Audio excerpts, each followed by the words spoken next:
All right, let's jump right in. We're about to tackle a giant, one of the most influential books ever written, Adam Smith's 1776 masterpiece, The Wealth of Nations. And what we're going to do in this explainer is unpack the core ideas, the big concepts that literally built the world we live in today. Right at the beginning, Smith hits us with an idea that was, totally revolutionary for its time. He says a nation's real wealth isn't about how much gold it has stashed away. No, it's the annual labor of its people. Everything they produce, all the goods and services that make up life. And that, of course, leads to the big question, the one that his whole book is trying to answer. If a country's wealth is what its people produce, then how do we get more of it? How do you actually make a nation wealthier? And for Smith, the answer is surprisingly simple, but it's also incredibly profound. It all comes down to one thing: productivity. The real secret isn't just about having more stuff, it's about getting way, way better at making that stuff. Now, this is such a crucial point. Smith's big insight wasn't, just telling people to work longer hours or put in more sweat. It was about working smarter. It was all about completely rethinking how the work itself gets done to make it unbelievably more efficient. And to show us how this works, he uses this fantastic and now super famous example, a humble pin factory. It seems so simple, but what he observed there had some seriously profound consequences. So first, Smith sets the baseline. He says, okay, picture this: one single person trying to make a pin all by themselves, from scratch. Even if they work as hard as humanly possible, with their utmost industry, they would be lucky, to make just one pin in an entire day. That's our starting point. One worker, maybe one pin. But then, he says, what happens if you break that job down into tiny little pieces? Smith saw these factories where making a pin was split into all these different steps. One guy just draws out the wire all day. Another person's entire job is just to straighten it. A third just cuts it. Each worker becomes a master of one tiny repetitive piece of the puzzle.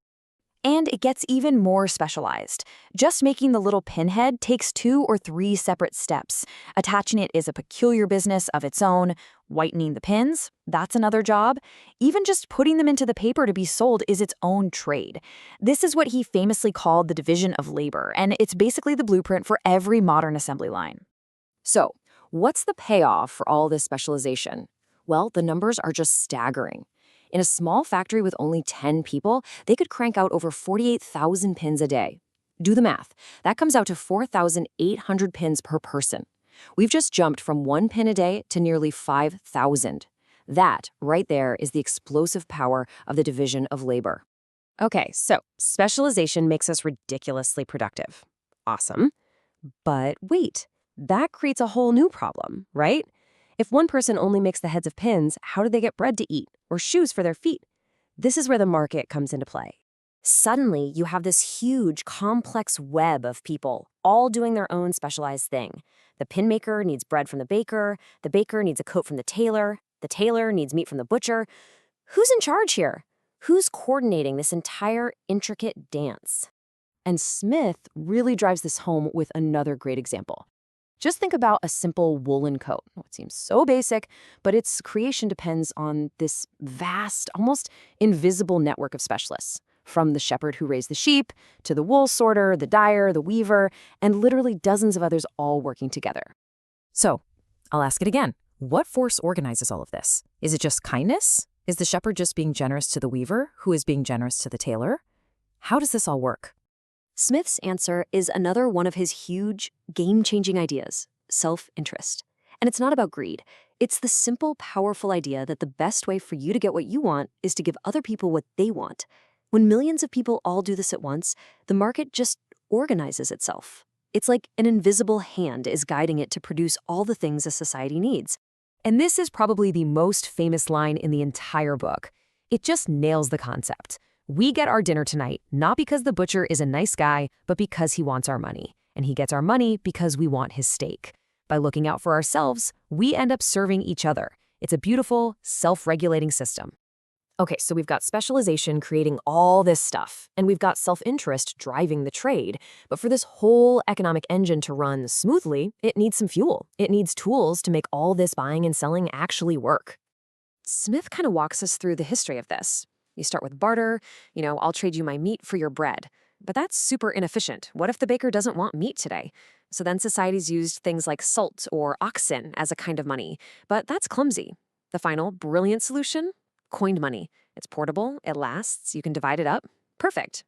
But there's something even more important than money. Smith calls it capital stock. This is the real fuel for the engine. It's all the accumulated stuff, the tools, the machines, the warehouses full of materials, the cash to pay wages. Without a stock of capital, you can't even have a pin factory in the first place. You can't have that division of labor. And that brings us back around to money's role. Smith has this amazing analogy for it. He says money is the great wheel of circulation. Think about that. It isn't the wealth itself, just like the wheels on a cart aren't the goods inside it. Money is just the incredibly important tool that lets us move all the real wealth around society. So let's pull all this together.